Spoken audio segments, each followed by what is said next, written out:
தள்ளுபடி என்று சொன்னார்கள். ஏன் என்று சொன்னால் லேண்டினுடைய அளவை வைத்து எதுக்கு பயிருக்கு வாங்கியிருக்கிறோமா, வாழைக்கு வாங்கியிருக்கிறோமா, தென்னைக்கு வாங்கியிருக்கிறோமா, சிறு தொழில் பண்ணியிருக்கிறோமா அப்படிங்கிறதுக்காக பண்ணியிருக்கு.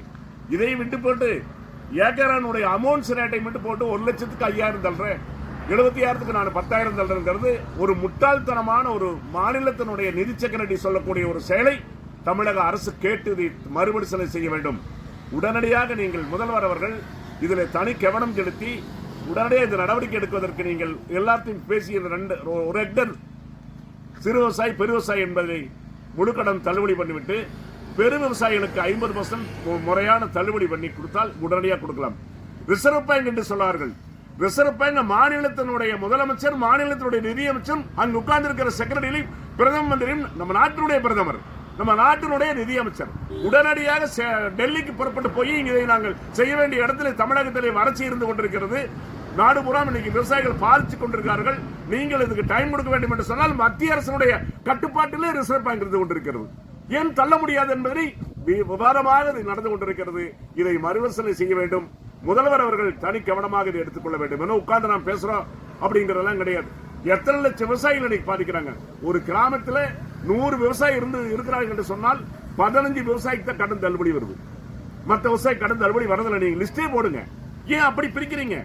நாட்டில் சிறு குறு பெரு விவசாயம் தானே பிரிச்சிருக்கீங்க. அதையே நீங்க 3 அமௌண்டா பிரிக்கிறீங்க.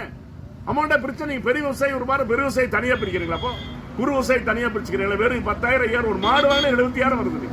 1 லட்சம் ரூபாய் மாடு இன்னைக்கு பொள்ளாச்சியில் போன வாரம் போய் பஞ்சாப்ல வாங்கிட்டு இருக்க மாடு எவ்வளவு சிறும் வந்து கொண்டிருக்கிறது. பாலுக்கு விலையில் என்பது போன மாசம் நாங்க போய் சென்னையில் சொன்னா பாலுக்கு விலை இருக்கிற மாண்புமிகு பால்வளத்துறை அமைச்சர் விஜயலட்சுமி அவர்கள் நான் வந்து 10 நாள் ஆச்சு அதனுடைய பத்தி முதல்வரிடத்தில் பேசணும்னு சொல்றாங்க.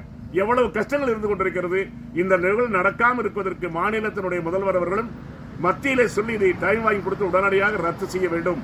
இல்லாவிட்டால் தமிழகம் மட்டுமல்ல, நம்மளுடைய தமிழக விவசாயிகள் பாதுகாப்பு சங்கம் மிக தெளிவாக இந்த சங்கத்தை போராட்டத்தை நடத்தி கொண்டிருக்கிறார்கள்.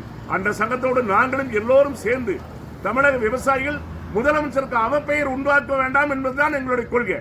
உடனே தள்ளுபடி பண்ணி கொடுங்க. ஏன் அதை தள்ளாம நீங்க ஹெக்டேர் கணக்கில் எல்லாமே சும்மா அளவுபடி கண்டுபிடி பண்ண வேண்டாம். அதிலையும் நம்மளுடைய மாண்புமிகு முதல்வர் அவர்கள் பொதுப்பணித்துறை முதல்வர் அமைச்சர் அவர்கள் சொல்றாரு, விவசாயத்தில் விட விளையாட்டு கஷ்டமா இருக்குன்னு சொல்றாரு.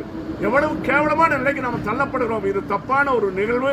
தயவு செய்து இதை உங்க நாட்டினுடைய நம்மளுடைய வருவாய்த்துறை அமைச்சர் அவர்கள், பேரிடர் அமைச்சர் அவர்கள் இதை தனி கவனமாக எடுத்து செங்கோட்டையன் அவர்களிடத்தில் நாங்கள் கொடுத்திருக்கிறோம். அவர் எடுத்து முதல்வரிடத்தில் சொல்லி இதை செஞ்சு கொடுக்க வேண்டும் என்று சொல்லி பணிவோடு கேட்டுக்கொள்கிறோம். நன்றி, வணக்கம்.